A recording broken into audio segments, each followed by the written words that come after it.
G'day Spurs fans, Paul the Hotspur hippie here, the only psychedelic soccer show on the internet. Here I am, found some trees and a bit of nature, which is always nice to be surrounded by. Have a little stroll up here, feel the oxygen. Now, oh, what a mess, what a mess. English football is in, and Manchester United football is in, and Manchester City football is in.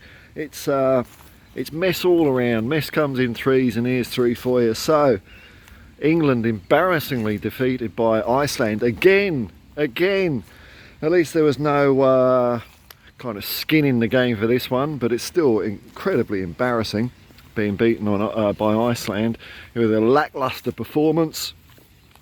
Doesn't bode well for the tournament at all. And Gareth Southgate, as usual, was political in his press conference afterwards, saying things like, oh, you know, it's always hard to win games before a tournament.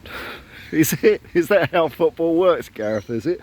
But anyway, England's loss is also Manchester United's loss, because despite there being a whole glut of referees on the employment market at the moment, all cashing in their dole checks at the job centre probably.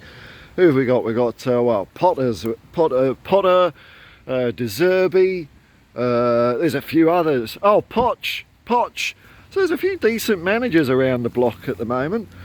But for some mysterious reason, Manchester United have delayed making their Ten Hag decision, which of course we all know he's probably going to go, because when you get a new owner in a club, the egos on these fools is such that they always have to impose their own will on things, and I'm sure Jim Ratcliffe is no different.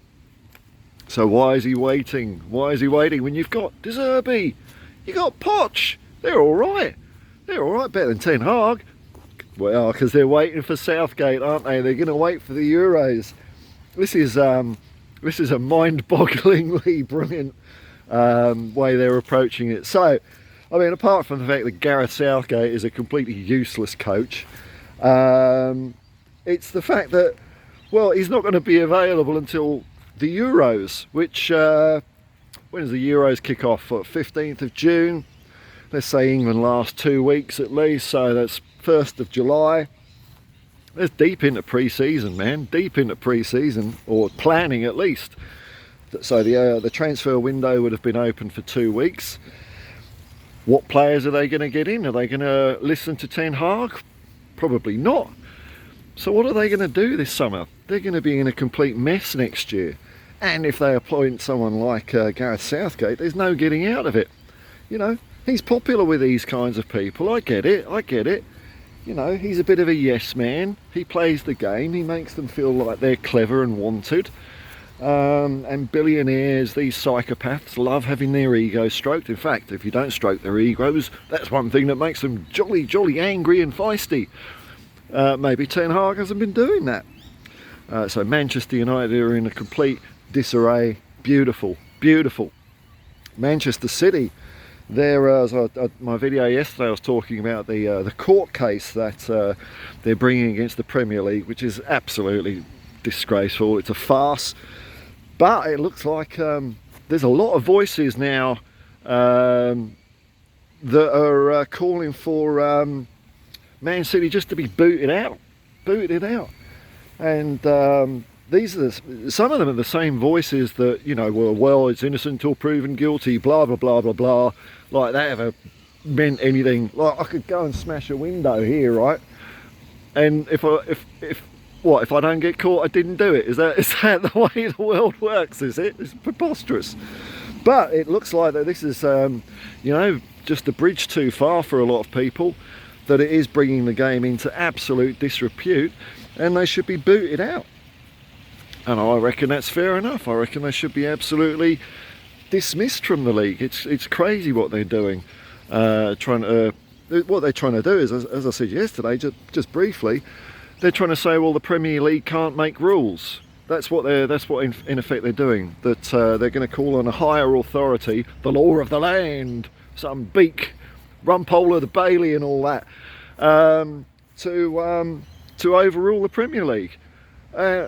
you might as well just not have football if that's the case. What, we're going to, you know, are we going to start questioning the actual laws of football itself in courts? It's crazy. So there's a bit of a steam building up over this one, which is great, especially if they end up losing their court case. And there is no impartiality in the law, so let's hope the judge is a bent football fan and can't stand Manchester City. Let's hope he's a Man United supporter.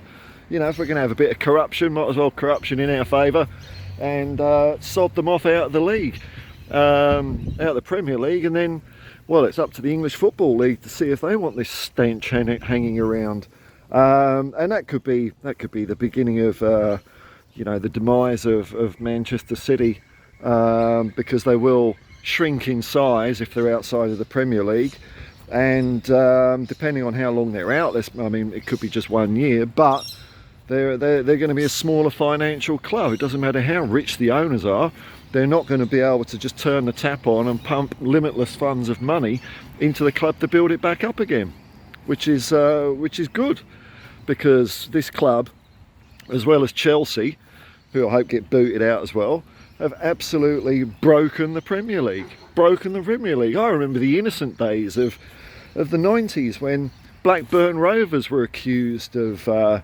buying the Football League, and I think, what was it, Jack Edwards, someone like that?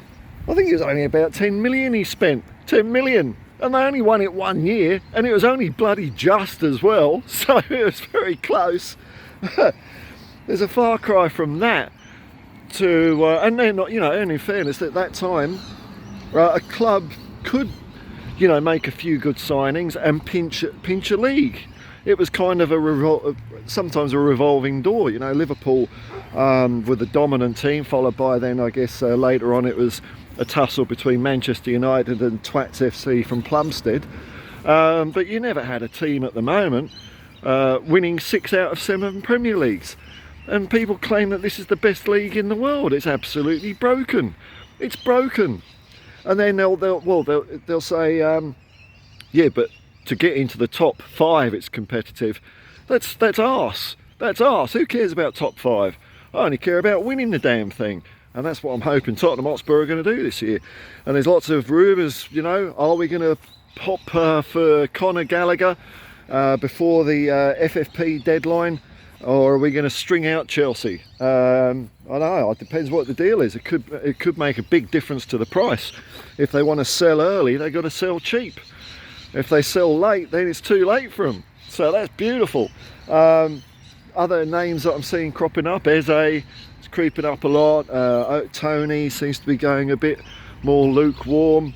And there's rumours, and I'm quite excited about this, Robbie Keane might be coming back to Tottenham to be Ange's assistant. I think that would, my instant gut reaction is I think that'd be phenomenal. I think Robbie Keane was a great player for Tottenham, not just the stuff he used to do with the ball, but his bloody attitude, man. He was a winner. That guy was well, he is. Robbie Keane is an out-and-out winner. Doesn't accept mediocrity at all. But we saw it both at Tottenham Hotspur and the Republic of Ireland. So that could be an absolute coup for us at Tottenham. Anyway, there we go. That's the roundup for today. I hope you're all well. If you're enjoying what I'm doing, consider a like and subscribe.